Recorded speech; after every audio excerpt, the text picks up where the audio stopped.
नमस्कार दोस्तों, स्वागत है आपका स्टडी फॉर सिविल सर्विसेज में। वीडियो को पूरा देखिए। कोई भी आपका फीडबैक है, कोई सजेशन है, तुरंत वीडियो में कमेंट करके जरूर बताइए। अच्छा लगे तो वीडियो लाइक जरूर कर लीजिए और ऐसे वीडियो लगातार फ्री में पाने के लिए चैनल को तुरंत सब्सक्राइब कर लीजिए और बेल आइकन को जरूर टैप कर लीजिए ताकि आगे भी सारे वीडियो आपको मिलते रहे। यूट्यूब में फॉलो करते हैं तो प्लीज ये वाला फ्री टेलीग्राम चैनल जरूर ज्वाइन कर लीजिएगा। सारे नोटिफिकेशन, सारे अपडेट यहीं पे आते हैं, ध्यान रखिएगा। स्टडी फॉर सिविल सर्विसेज का कोई भी पेड ग्रुप अगर आपको ज्वाइन करना है तो सिर्फ 856480560660897523864455 यही नंबर है हमारे, सिर्फ जहां पे कॉल या व्हाट्सएप कर सकते हैं। इंस्टाग्राम पे हमारा पेज जरूर फॉलो कर लीजिएगा, studyforcivil.services है। ट्विटर पे हमको जरूर फॉलो कर लीजिएगा, @studyforcivils है। दोस्तों, इस वीडियो में हम इकोलॉजिकल पिरामिड पर चर्चा करने वाले हैं। ये पूरा टॉपिक हम कवर करेंगे, ध्यान से देखिएगा और जितनी भी आपकी ज़रूरी चीज़ें हैं वो यहाँ कवर हो जाएंगी। इकोलॉजिकल पिरामिड असल में होते क्या हैं, इनको बनाने की नौबत ही क्यों आ गई? तो असल में ये ग्राफिकल रिप्रेजेंटेशन होते हैं अपने समझने के लिए, समझने में हमें सुविधा हो इसलिए हमने इन्हें ड्रॉ किया है। नेचर ने हमें बनाकर नहीं दिया है कि लीजिए ये पिरामिड है और इसको आप पकड़िए और इससे आप समझिए। ये हमने अपनी सुविधा के लिए बनाए हैं। ठीक वैसे ही जैसे अर्थ के चारों ओर जो इमेजिनरी लाइन हमने खींच रखी है, जैसे कि इक्वेटर है, ट्रॉपिक ऑफ कैंसर है, ट्रॉपिक ऑफ कैप्रिकॉर्न है, वो सब हमने अपने समझने के लिए ड्रॉ किया है, लॉन्गिट्यूड लैटिट्यूड। तो वैसे ही यहाँ पर जो इकोलॉजी है इसको बेहतर समझने के लिए और हर ट्रॉपिक लेवल में जीवों की मात्रा कितनी है, जीवों की संख्या कितनी है, इसको जानने के लिए हमने पिरामिडल स्ट्रक्चर ड्रॉ किए। पिरामिडल शेप होता है इसलिए इनको पिरामिड कहा जाता है, ये सीधी बात है। 3 प्रकार के ये होते हैं भाई, ठीक है। 3 प्रकार कौन कौन से होते हैं? तो एक तो पिरामिड ऑफ नंबर होता है, दूसरा पिरामिड ऑफ बायोमास होता है और तीसरा जो है वो पिरामिड ऑफ एनर्जी होता है। हर पिरामिड की अपनी विशेषता होती है और इकोसिस्टम जब चेंज होता है, मतलब टेरेस्ट्रियल इकोसिस्टम है आपका, एक्वाटिक इकोसिस्टम है, जब स्थितियाँ बदलती हैं तो पिरामिड की भी जो दशा है ना वो बदल जाती है। तो आइए देखते हैं। अच्छा, इसमें एक चीज़ और बताई गई कि जो प्रोड्यूसर्स हैं वो पिरामिड का बेस तैयार करते हैं। अब ये कम भी हो सकते हैं, ज़्यादा भी हो सकते हैं, ठीक है। तो पिरामिड का ये बेस तैयार करते हैं और उसके बाद जितने भी सब्सिक्वेंट लेवल होते हैं, टीयर्स होते हैं, उसमें आप देखेंगे कि हर्बीवोर्स आते हैं पहले, प्राइमरी कंज्यूमर, उसके बाद कार्निवोर्स जितने भी हैं वो आते हैं और एकदम टॉप लेवल के जो मांसाहारी हैं वो एकदम ऊपर रहते हैं, उनकी संख्या कम रहती है। तो सबसे पहले संख्या की बात आई है तो हम देखेंगे पिरामिड ऑफ नंबर को। घबराइए नहीं, इसका ग्राफिकल रिप्रेजेंटेशन भी देखा जाएगा, पहले थोड़ी सी थ्योरी देख लीजिए। तो कहा गया कि this represent the number of organism, जैसा नाम है वैसा काम है, उससे कुछ अलग नहीं है। ये ऑर्गेनिज्म का नंबर दर्शाता है, मतलब हर ट्रॉपिक लेवल में कितनी मात्रा में, कितनी संख्या में जीव पाए जाते हैं, उसको असल में ये दर्शाता है। The pyramids of number of an ecosystem can be upright as well as inverted in shape. ये दोनों ही आकारों का हो सकता है भाई, सीधा भी हो सकता है ऐसे और उल्टा भी हो सकता है, ठीक है। इसमें दोनों ही स्थितियां पाई जा सकती हैं। एग्जाम्पल के तौर पे यहाँ आप देखें, सीधा किस अवस्था में हो सकता है। तो ग्रासलैंड का जो इकोसिस्टम होता है वहाँ नंबर ऑफ ग्रासेस ज़्यादा होती हैं, उनकी तुलना में उस पर निर्भर रहने वाले जो हर्बीवोर्स हैं उनकी तादाद कम होती है। मतलब ऐसा तो है नहीं कि घासें जितनी मात्रा में जमी है, गाय भैंस बकरी भी उतनी ही हो जाएंगी, ये संभव नहीं है। प्रकृति इसी हिसाब से अपना बैलेंस बनाती है। तो जो हर्बीवोर्स हैं वो उसकी मात्रा में प्रोड्यूसर्स की तुलना में कम होते हैं, संख्या में कम होते हैं। तो नीचे का आधार चौड़ा हुआ, उनसे थोड़ा सा कम मात्रा किसकी होती है? हर्बीवोर्स की होती है। और हर्बीवोर्स पे निर्भर रहने वाले जो सेकेंडरी और टर्शियरी कंज्यूमर हैं वो क्रमशः और कम मात्रा में होते हैं। ये मांसाहारी जीव शाकाहारी जीवों की संख्या के बराबर नहीं होते हैं, उनसे कम होते हैं। नहीं तो ऐसा होगा ना कि जो मांसाहारी है वो अगर शाकाहारियों की बराबर उनकी भी संख्या हो जाए तो वो खा पी कर खत्म कर देंगे, फिर अगले दिन मरेंगे, मतलब खाए बिना मरेंगे। तो ऐसा नहीं होता है, ये नेचुरल बैलेंस है। तो इसे आप देख रहे हैं। अब कुल मिलाकर ये कहा गया कि जो फॉरेस्ट का इकोसिस्टम है, ये तो हमने सीधा देख लिया ग्रासलैंड का, जिसमें कि एक सामान्य उदाहरण आप देखें, जो ग्रॉस हॉपर होता है वो घासों को खाता है, मतलब घास के तिनके खाता है, तो वो घासों की संख्या के जितना नहीं हो सकता। और ग्रॉस हॉपर को खाने वाला जो फ्रॉग होता है, मेढक होता है, वो ग्रॉस हॉपर जितनी आबादी का नहीं हो सकता, उसकी आबादी उनकी तुलना में कम होगी। और मेढक को अगर गलती से सांप खा ले, हालांकि वो खाना पसंद नहीं करता है, तो सांपों की आबादी मेढकों जितना तो है नहीं, है ना। तो ये ऊपर की ओर जाकर सकरा हो जाता है, इसका जो एपेक्स है वो नैरो होता है। अगर हम फॉरेस्ट के इकोसिस्टम में घुस जाएं तो वहाँ आप देखेंगे कि फॉरेस्ट में विशेषता क्या होती है? बड़े बड़े पेड़ होते हैं, बड़े बड़े दैत्याकार पेड़ होते हैं, बहुत पुराने होते हैं। और उन पर एक पेड़ पे, एक सिर्फ अकेले पेड़ को आप निकाल लीजिए, उस पर निर्भर रहने वाले जीवों की तादाद कितनी सारी होती है। मतलब एक अकेला पेड़ बहुत सारे जीवों को आश्रय देता है, न जाने कितनी चिड़िया, कितने छोटे छोटे इंसेक्ट होते हैं और बड़े जीव भी उस पर आश्रित होते हैं, बहुत से पैरासाइट होते हैं। तो कुल मिलाकर पेड़ अकेला है, नंबर के हिसाब से वो अकेला है या उसकी गिनती की संख्या है। और उसकी तुलना में उस पर निर्भर रहने वाले जो हर्बीवोर्स हैं, हर्बीवोर्स को खाने वाले जो कार्निवोर्स हैं, और जैसे जैसे हम ऊपर के ट्रॉपिक लेवल में जाते हैं तो उनकी संख्या इस पेड़ की तुलना में कहीं ज़्यादा होती जाती है। तो इसीलिए ये इन्वर्टेड शेप का होता है। नीचे जो इसका बॉटम है वो सकरा होता है, प्रोड्यूसर्स की मात्रा को ये कम दर्शा रहा है, मतलब उनकी संख्या को कम दर्शा रहा है। उसकी तुलना में जो हर्बीवोरस हैं वो थोड़ा सा ज़्यादा होते हैं। और ऊपर जो टर्शियरी सेकेंडरी कंज्यूमर का लेवल आप देखते हैं ना, ट्रॉपिक लेवल, वहाँ तक जाते जाते जो संख्या है वो बढ़ती जाती है। वही यहाँ एक्सप्लेन किया गया है कि herbivores are more than primary producers, यानी पेड़ों से इनकी संख्या ज़्यादा होती है। As you may observe that many caterpillars and insect feed on a single tree. सिर्फ यही नहीं, बहुत सारे बर्ड्स होते हैं और तमाम स्पीशीज़ होती हैं, ऐसी ऐसी होती हैं जिनकी कि हम कल्पना नहीं कर सकते, तो वो पेड़ों की मात्रा में ज़्यादा होते हैं, मतलब पेड़ों की तुलना में ज़्यादा होते हैं। पिरामिड ऑफ नंबर जो है ये पैरासिटिक फूड चेन में अगर देखा जाए, ये तो हमने सिंपल 2 फूड चेन देखी, एक तो फॉरेस्ट की थी, फॉरेस्ट के इकोसिस्टम में, और दूसरा हमने देखा ग्रासलैंड के इकोसिस्टम में। लेकिन अगर पैरासिटिक फूड चेन में देखें तो ये हमेशा ही इन्वर्टेड होता है।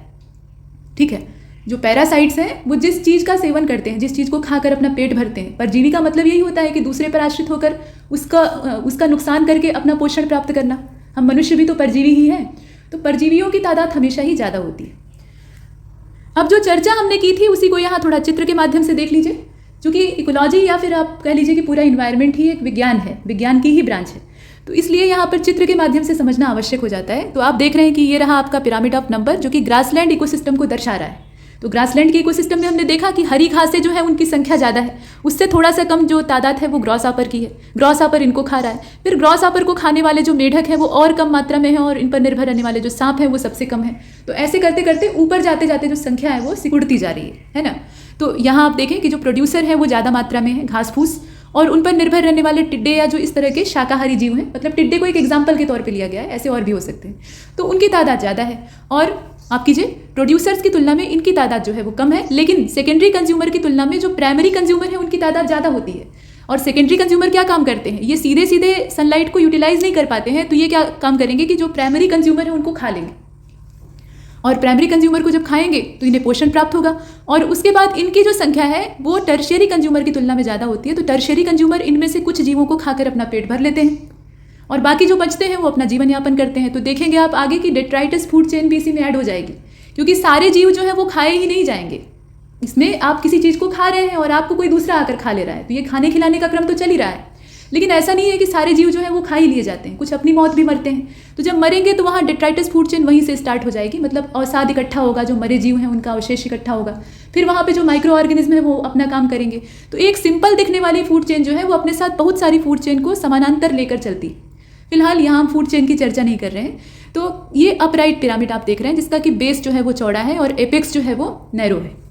अब यहाँ हम चले आते हैं फॉरेस्ट की इकोसिस्टम में। जैसे कि हमने चर्चा की थी, तो प्रोड्यूसर्स जो है वो यहाँ कम मात्रा में है, यानी हरे भरे पेड़, संख्या इनकी कम है, और इन पर निर्भर रहने वाले जो हर्बीवोर्स हैं वो 1 नंबर के नालायक हैं, वो इन्हें खाकर अपना पेट भर रहे हैं, और उनकी संख्या जो है वो पेड़ों की तुलना में ज़्यादा है, उनसे भी ज़्यादा पैरासाइट हैं।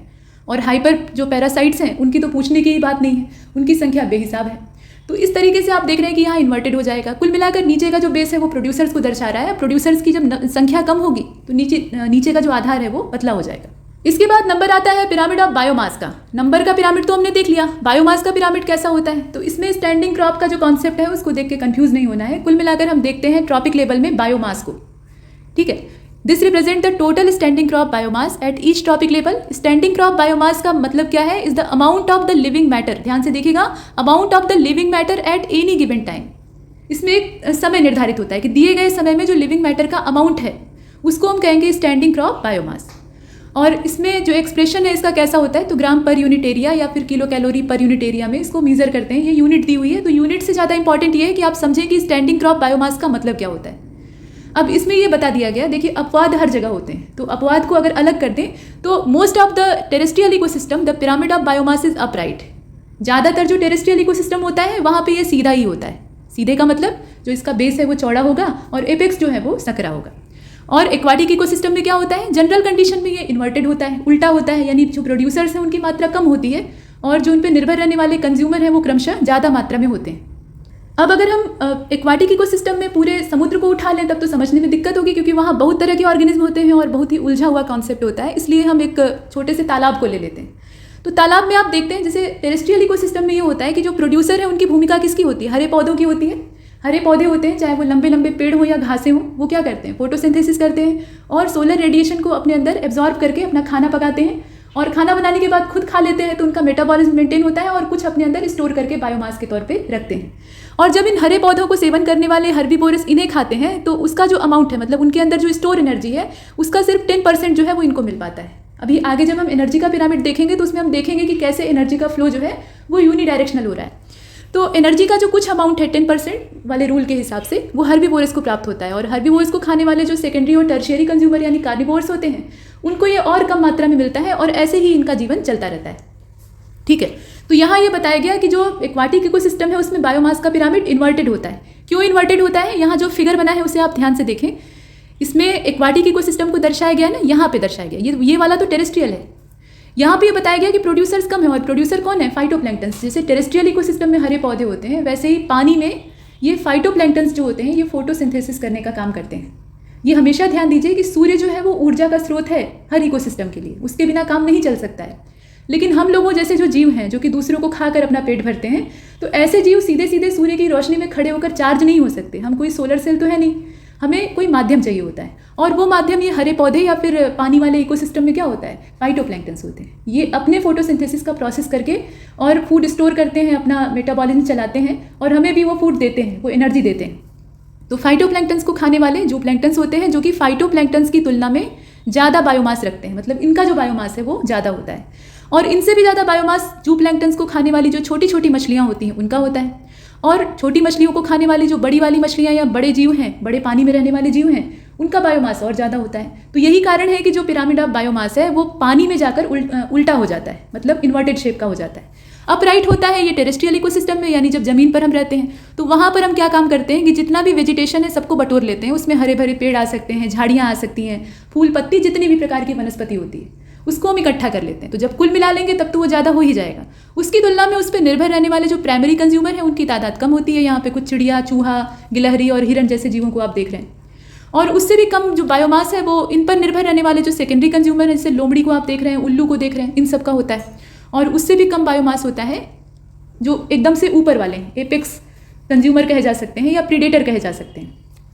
तो ये आपने देखा कि जो टेरेस्ट्रियल इकोसिस्टम है वहाँ पे ये सीधा रहेगा, और जो एक्वाटिक इकोसिस्टम है वहाँ पे हमेशा ये इन्वर्टेड रहेगा। कभी आपने ये सोचा है कि फाइटोप्लैंक्टन्स जो है वो हमेशा कम तादाद में ही क्यों होते हैं? क्या इनकी पैदावार नहीं होती? तो इनका जीवन और मृत्यु का क्रम कुछ ऐसा होता है कि ये जितना पैदा होते हैं उतने ही मर जाते हैं। मतलब जो पुराने वाले फाइटोप्लैंक्टन्स होते हैं उनकी जगह लेने के लिए नए आ जाते हैं, लेकिन उतनी ही तादाद में इनकी डेथ भी होती है, इनका समापन भी होता है। मतलब ये है कि इनका जो लाइफ साइकिल है वो बहुत छोटा होता है। इस वजह से ये बढ़ ही नहीं पाते, जितने हैं उतने ही रह जाते हैं, मतलब लगभग उतने ही रह जाते हैं। तो बायोमास बढ़ता नहीं है, और यहाँ पे हमें काम है बायोमास से, है ना? तो प्रोड्यूसर्स की मात्रा यहाँ हमेशा कम रहती है। अब यहाँ आप देख रहे हैं पिरामिड ऑफ एनर्जी को। एनर्जी का पिरामिड जो है वो हमेशा सीधा होता है। इसमें आपको ये दिमाग लगाने की जरूरत ही नहीं है कि ये सीधा होगा कि उल्टा होगा, कहाँ सीधा होगा।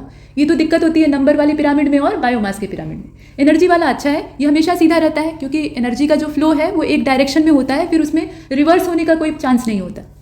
तो बताया गया है कि ये जो पिरामिड रिप्रेजेंट करता है टोटल अमाउंट ऑफ एनर्जी है जो कि हर ट्रॉपिक लेवल में ट्रांसफर होती है। और एनर्जी को यहाँ पे एक्सप्रेस करते हैं तो ये किलो कैलोरी, यहाँ देख रहे हैं आप, per unit area per unit time, या फिर calorie per unit area per unit time के हिसाब से रिप्रेजेंट किया जाता है। तो ये तो इसका मेजरमेंट का तरीका हुआ। यहाँ समझाया गया है कि in a lake autotroph energy is 20,810 kilocalorie. और साथ में ये बताया गया कि एनर्जी का जो पिरामिड होता है वो कभी भी इन्वर्टेड नहीं होता है, जैसा कि आपको कहा।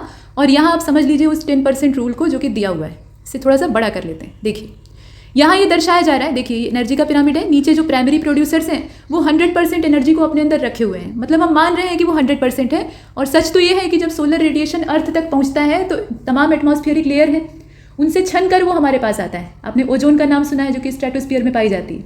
उसके अलावा तमाम वायुमंडल में परतें होती हैं, तो वहाँ से छनते छनते जो मात्रा पृथ्वी तक पहुँचती है वो वैसे भी कम हो जाती है। और उसका भी सिर्फ 2 से 10%, उससे ज़्यादा नहीं, 2 से 10% के बीच का ही जो हिस्सा है वो पौधे प्राप्त कर पाते हैं अपना फोटोसिंथेसिस का जो क्रम है उसको पूरा करने के लिए।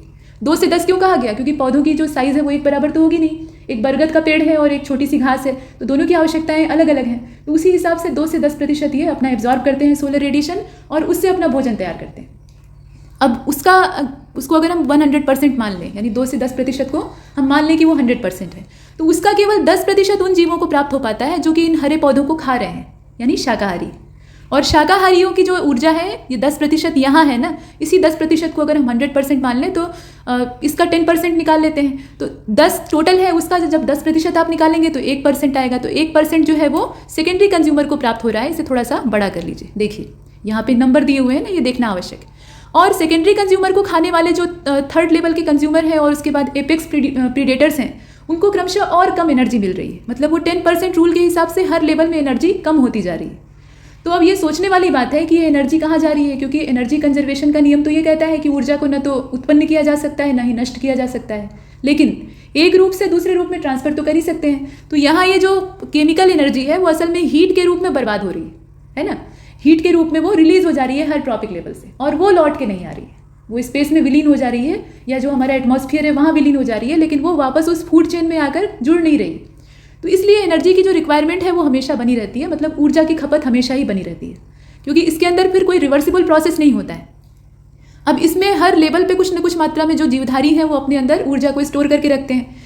ये एक दूसरे के द्वारा खाए और खिलाए जाते हैं, तब तो एनर्जी का ट्रांसफर होता ही है। उसके अलावा जब इनकी डेथ होती है, चाहे वो एक पेड़ ही क्यों ना हो, उसकी पत्तियां जब निर्जीव होकर नीचे गिरती हैं या वो खुद ही मर जाता है, तो उसका जो अवशेष है वो डेट्राइटस फूड चेन में जाकर ऐड हो जाता है। वहाँ ये बेसिक रॉ मटेरियल का काम करता है, और डिकम्पोजर्स उसको यूज़ कर लेते हैं, उसकी एनर्जी को अपने लिए इस्तेमाल कर लेते हैं। तो ऐसे करके ये पूरा, और जो न्यूट्रिएंट्स होते हैं उनको ये रिसाइकिल करने का काम करते हैं। रिसाइकलिंग पूरी कंप्लीट होती है, फिर से वहाँ से एक नई फूड चेन तैयार होती है। तो ये है आपका एनर्जी का पिरामिड, और इसमें आप देख रहे हैं कि ऊर्जा हर लेवल में जाते जाते कम होती जा रही है। और यही कारण है कि जो ट्रॉपिक लेवल है उनकी मात्रा सीमित होती है, वो ज़्यादा मात्रा में नहीं पाए जाते, ऐसे कि अनलिमिटेड नहीं होते। उसमें 3 या 4 या मैक्सिमम 5 तक जाते जाते वो दम तोड़ देते हैं। तो यहाँ तक हमने इकोलॉजिकल पिरामिड्स को समझा है, और ऐसे ही छोटे छोटे टॉपिक पे लेक्चर आपको मिलते रहेंगे। इसमें इतना ही, तब तक के लिए नमस्कार।